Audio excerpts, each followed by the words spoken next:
Hello friends, so today we are going to start vector calculus, and in the first lecture of vector calculus we are going to introduce vector differentiation.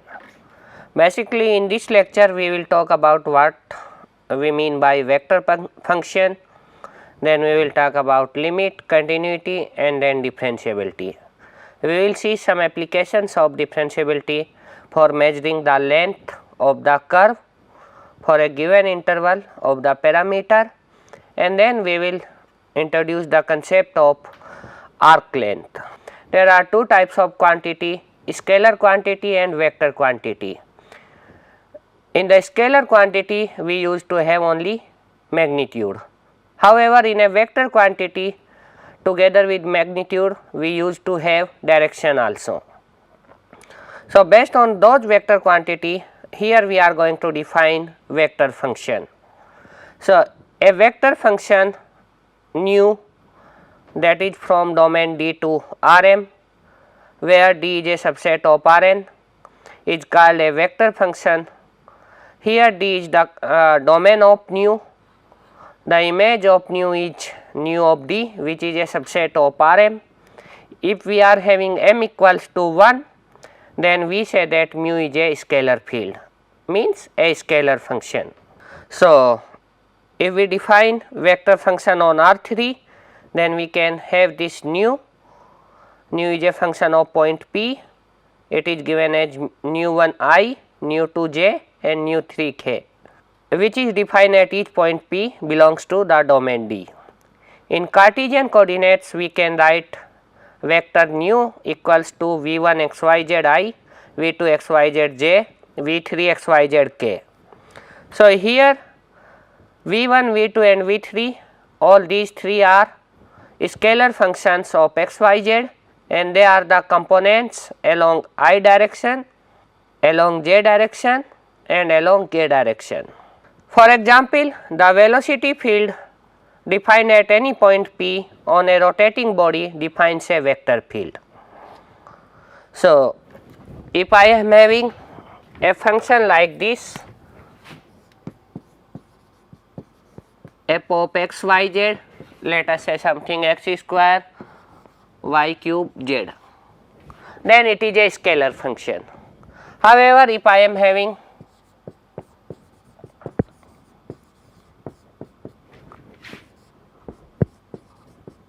nu1 xyz I cap, nu2 xyz j cap plus nu3 xyz k cap, then it is a vector function. Here nu1 xyz, for example, you can take some function of xyz. So, let us say xy plus z, nu2 xyz is again a function of xyz.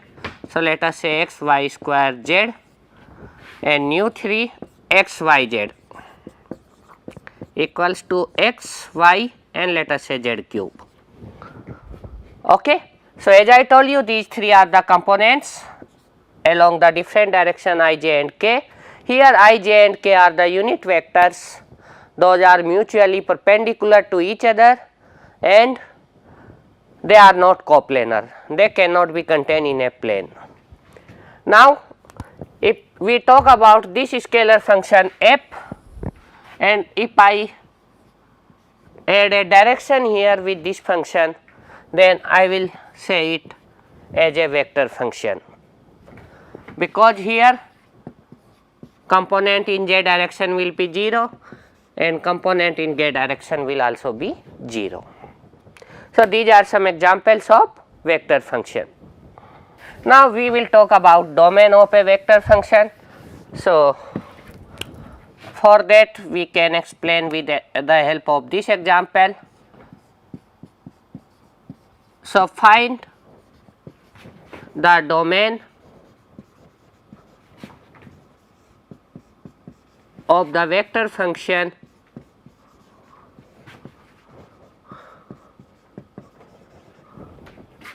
so let us take function as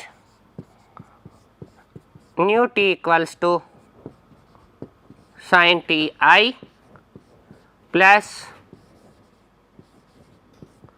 log 4 minus t, this is the component along j direction, and finally square root t minus 1 along k direction. So now we need to find out the domain of this vector function. So here sin t is defined for all real values of t. So for sin t, domain is d belongs to minus infinity to infinity. Now take the second component of this vector function, so that is log 4 minus t. So as you know, here this t is defined when t is less than 4, because if t will become equals to 4, it will become 0, or if t is greater than 4, this will become negative where log is not defined.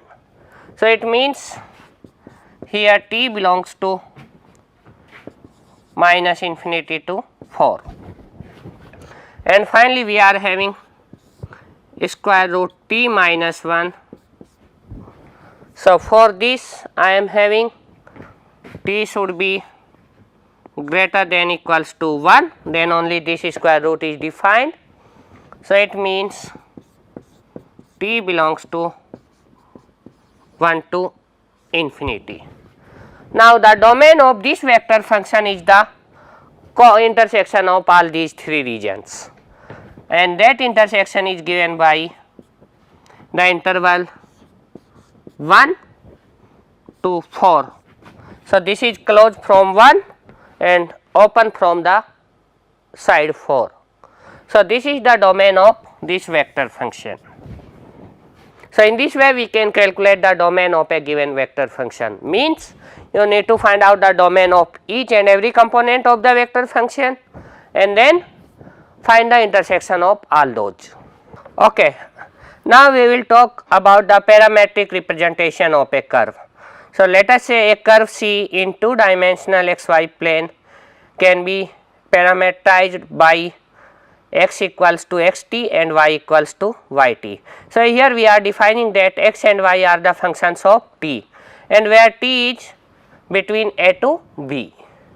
The position vector of a point B on the curve C can be written now in the form of a vector function, and it is given as gamma t equals to xti plus ytj. So please note that now this xt and yt can be written explicitly in terms of t, and hence this vector function gamma become a function of t. Therefore the position vector of a point P on the curve defines a vector function. Similarly for space curve we are having the position vector of a point P as xti plus ytj plus ztk, and t is between a to b. Let us take few examples of this parametric representation. So for example, in case of line, so consider a line x plus y equals to 1 in the first quadrant.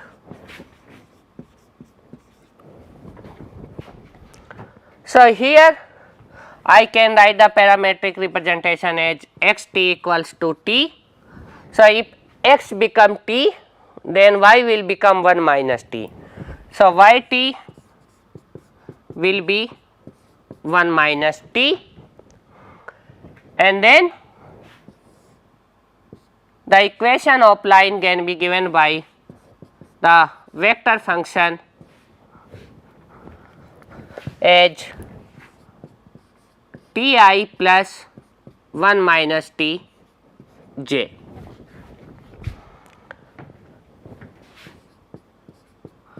The interval of t, because here x is greater than equals to 0, y is greater than equals to 0, so t will be greater than equals to 0, and the same time the maximum value of t will be less than 1. So t will be between 0 to 1. So this is the representation of a line in first quadrant. Second thing, we are taking a circle. So let us take the simple equation of circle, x square plus y square equals to a square. So it is a circle having center at origin and having the radius a. Now parametric representation of this circle can be given as xt equals to a cos t and yt equals to a sin t. And now the vector function for this circle is the vector r, that is a function of t, the function xt plus a sin t j. And here, since it is a circle, so it will move t equals to 0 and it will come at 2 pi. So 0 to 2 pi. If we are having a semicircle above x axis, then t will be 0 to pi. If we are having a semicircle below x axis, then it will go minus pi to 0, you can say. Okay. The next one is ellipse. So let us take the standard equation of an ellipse. So x square upon a square plus y square upon b square equals to 1. Now find the parametric representation of this ellipse. So let me write xt as a cos t, which is the same as in the circle. However, the different thing will come here. So yt was a sin t in case of circle, but here due to this it will become b sin t.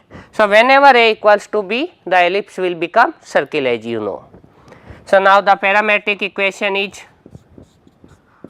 rt equals to a cos t I plus b sin t j, and t is again, as I told you, 0 to 2 pi, the same as in case of circle. So these were the parametric representations of few conics. Now if we talk about the space curve, so let us take the parametric representation of a helix. So the parametric representation is given as x equals to a cos t, y equals to b sin t, and z equals to c t. So here equation will become rt equals to a cos t I plus b sin t j plus c t k. So this is the vector function representing the position vector of a point P on an helix at some given value of t. And here note that if a equals to b, it will become circular helix. So in this way we can represent any curve either in 2D or 3D by its parametric representation. And in the parametric representation, the position vector of a point lie on the curve will be given by a vector function. In the similar way, we can represent the parametric surfaces, or I will say the parametric representation of surfaces. So in case of surface, so let z equals to z of x y be a surface, then the parametric representation of this surface is given by the two parameters family. So I am taking here u and v, x equals to x u v, y equals to y u v, or better I will write x equals to u, y equals to v, and then my z will become z of u v. That is one of the way we can use for some surfaces, or the more general one will be, as I told you, x is x of uv, y of uv and z of uv, and here surface will become the position vector of a point P on the surface is given by x uvi plus y uvj plus z uvk. For example, if we are having a surface, let us say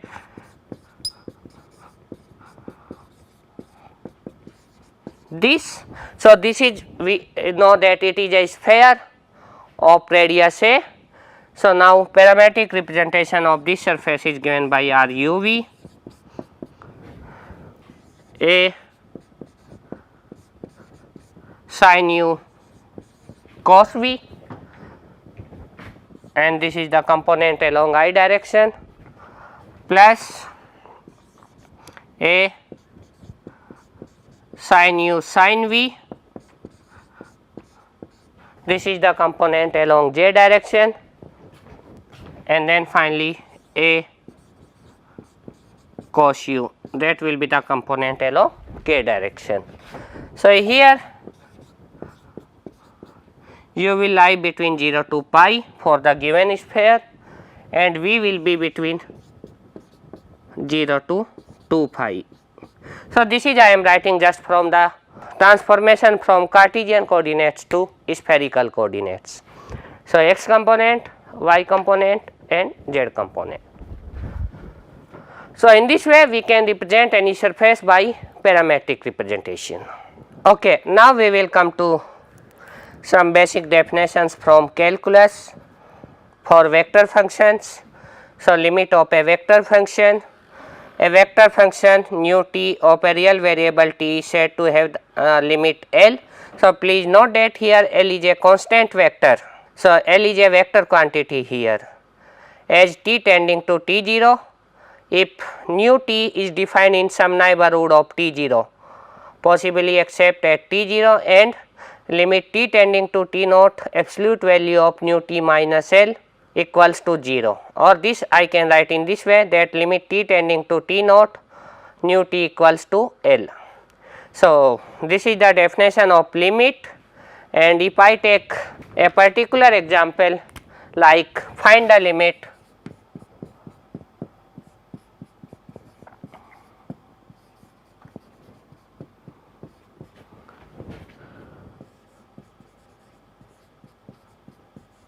t tending to 1 of a vector function r t, where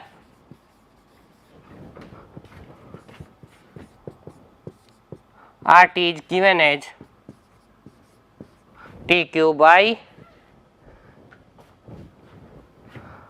plus sin 3 t minus 1 upon t minus 1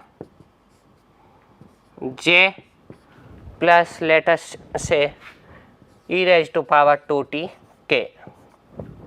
So, a polynomial we are having the component along I direction, a trigonometric function along j direction and an exponential function along k direction.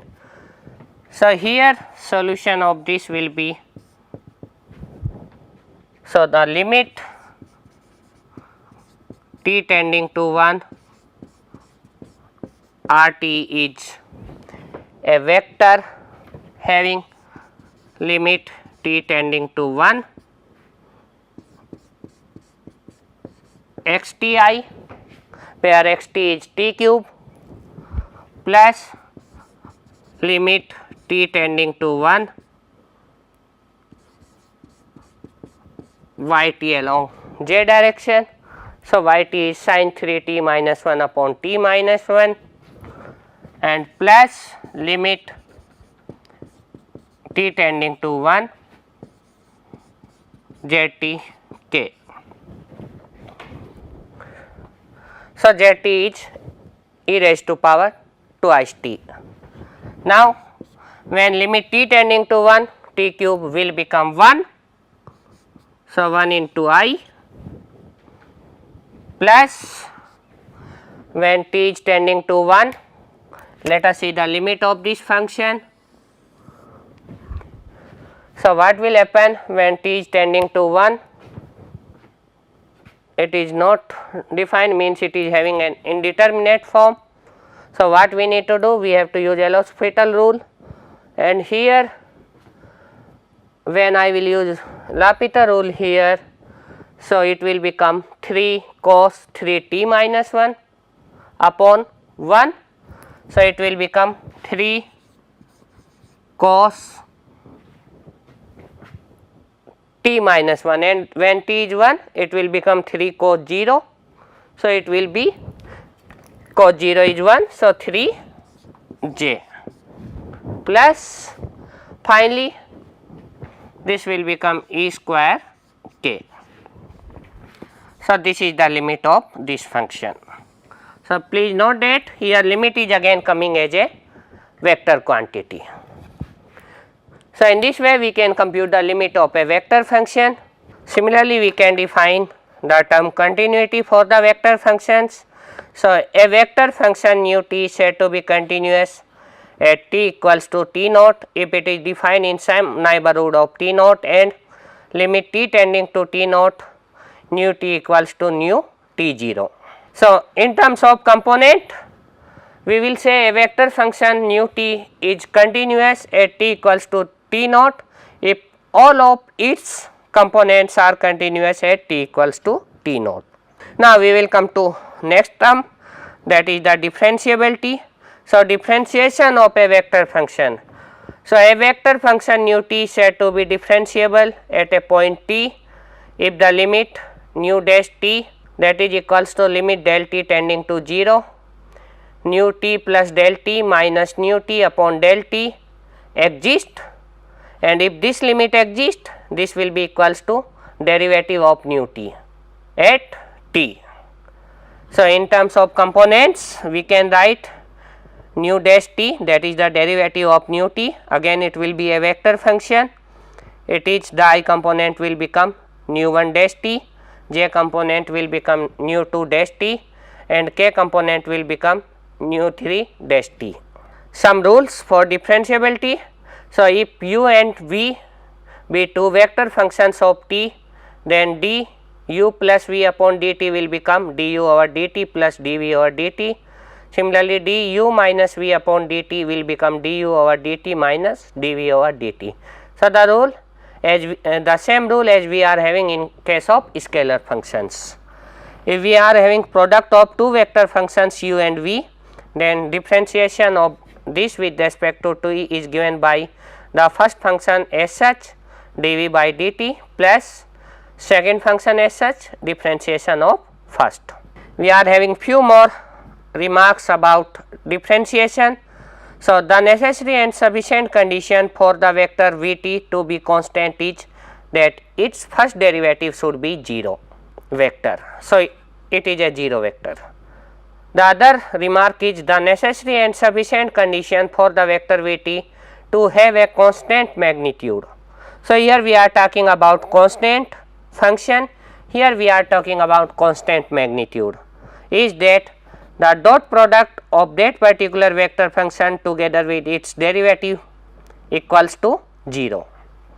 And the final remark is the necessary and sufficient condition for the vector v to have a constant direction is the cross product of vector v together with dv over dt equals to 0. So, we can prove it very easily just by taking the constant magnitude and then by taking the constant direction. Now, one more important application of differentiation of a vector function. So, if RT be the position vector of a moving particle with respect to the origin, then the first derivative of r with respect to t denotes the velocity of the particle at time t, and the second derivative of r with respect to t denotes the acceleration of the particle at time t. So, let us take this example. So, a particle is moving along the curve x t equals to t cube plus 1, y t equals to t square and z t equals to 2t plus 5. So basically the position vector of a point P on this curve will be RT equals to T cube plus 1I plus T square J plus 2T plus 5, where T is the time. Find the velocity and acceleration vectors at T equals to 1. So R dash T will become 3T square I plus 2Tj plus 2K. So at T equals to 1, 3I plus 2J plus 2K. So that is the velocity. Again, if I will differentiate the velocity one more time, then it will become 6T I plus 2J plus 0K, and at T equals to 1 it will become 6I plus 2J, that is the acceleration vector. Now another application of this particular concept, that is the differentiation, is the tangent to a curve. So the tangent to a curve C at a point P of C is the limiting position of a straight line L through P and Q of C as Q approaches B along C. So this is the limiting case, and if we put let us assume that nu T be the position vector of a point on the curve C, and P and Q are the points corresponding to value T and T plus del T, then this particular tangent will become nu dash T, which is limiting condition, that is limit del T tending to 0, nu T plus del T minus nu T upon del T, and you know it is the derivative also. So basically derivative gives the tangent on a given point. The unit tangent vector is given by just ut, that is nu dash T over magnitude of nu dash. So let us take this particular example. So find the tangent to the ellipse x square upon 4 plus y square equals to 1 at P equals to root 2 1 upon root 2. So first of all we need to find out the parametric representation of this ellipse. So parametric representation is given by 2 cos T I plus sin T j, where T is between 0 to 2 pi. Now we will calculate nu dash T. So minus 2 sin T, the differentiation of 2 cos T, and sin T will become cos T. Now nu dash T at P is means P is root 2 and 1 upon root 2. So according to this, the value of T satisfies this point on this curve is pi by 4. So at pi by 4 it will become minus root 2 upon 1 upon root 2. So in this way we can calculate the tangent line. Finally, a very important concept, that is how to measure the length of a given curve. So let us, I am having a curve, let us take a curve in plane which is at any point position vector is given by RT. Now I need to find out length of this curve. So let us say T equals to A and T equals to B. So length of this curve between when T is between A to B. So how to find this length? The basic idea of finding the length of a curve is plot the tangent at each point, find the length of those tangent vectors and add all of them. However, it will be an approximation, like if I am finding like this.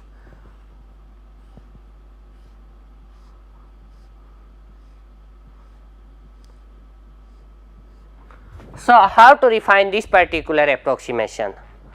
It means take the tangent at infinite number of points on the curve, okay, between A to B, so that we will find out tangent at each point and add the length of all those tangent. So in this way, as you know, if curve is given by RT, then tangent is R dash T, and length of tangent, so length of the curve is given by integration over A to B. Why I am taking this integration? Because I am adding all the tangents, and then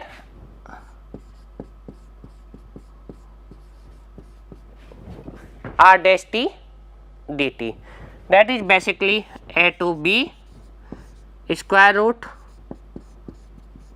R dash T dot product with R dash T. dt. So, this is the length. So, this particular thing will give the length of the curve between t equals to a to t equals to b.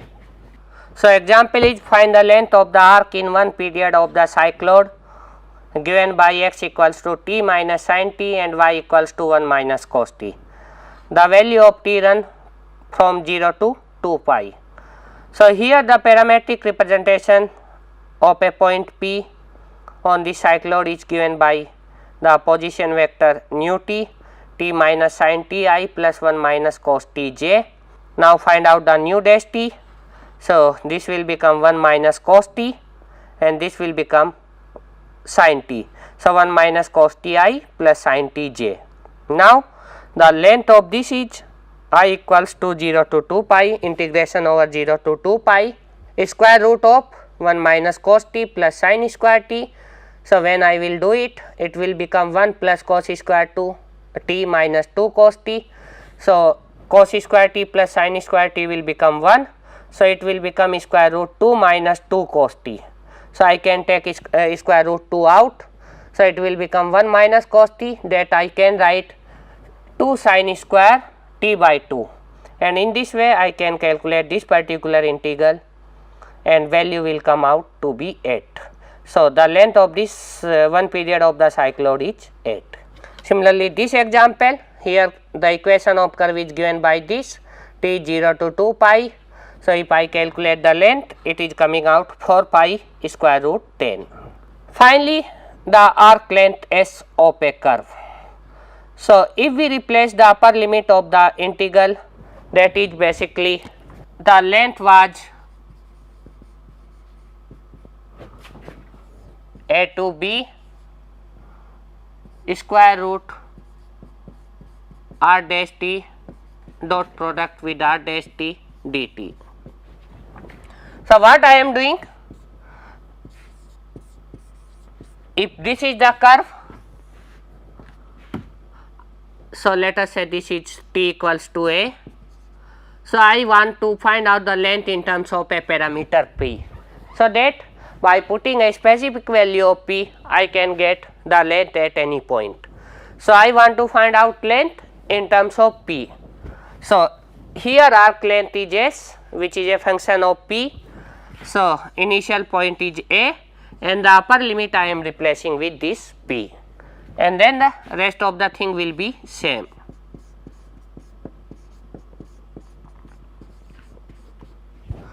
So, once I will get this, it will come out as a function of p, and then I can write p in terms of s, and then I can change the equation of the curve from t to p in terms of s, that is the parametric representation in terms of arc length. Let us see it with the help of an example. So, find the arc length representation of a helix. So, as you know that for an helix I am having the parametric representation as RT equals to a cos t I, and let us take the circular helix a sin t j plus c t k.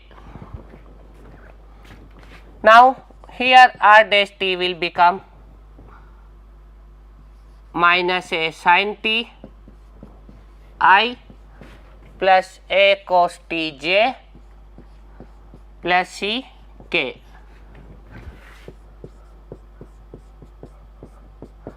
The magnitude of r dash t will become square root a square plus c square. So, here arc length is SB, that is, and here let us take t is between 0 to 2 pi in the helix, in this one, so 0 to p square root a square plus c square into dt. So, this comes out to be square root a square plus c square into p. So, from here I can write P equals to S upon square root A square plus C square, and from here I can write the arc length representation of the curve. So, it will be in terms of S. So, A cos S upon square root A square plus C square, which will be the component in I direction, plus A sin A upon square root A square plus C square j, plus C times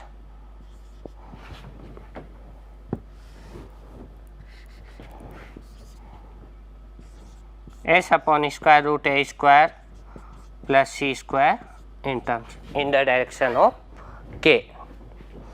So, this is called the arc length representation of a given curve.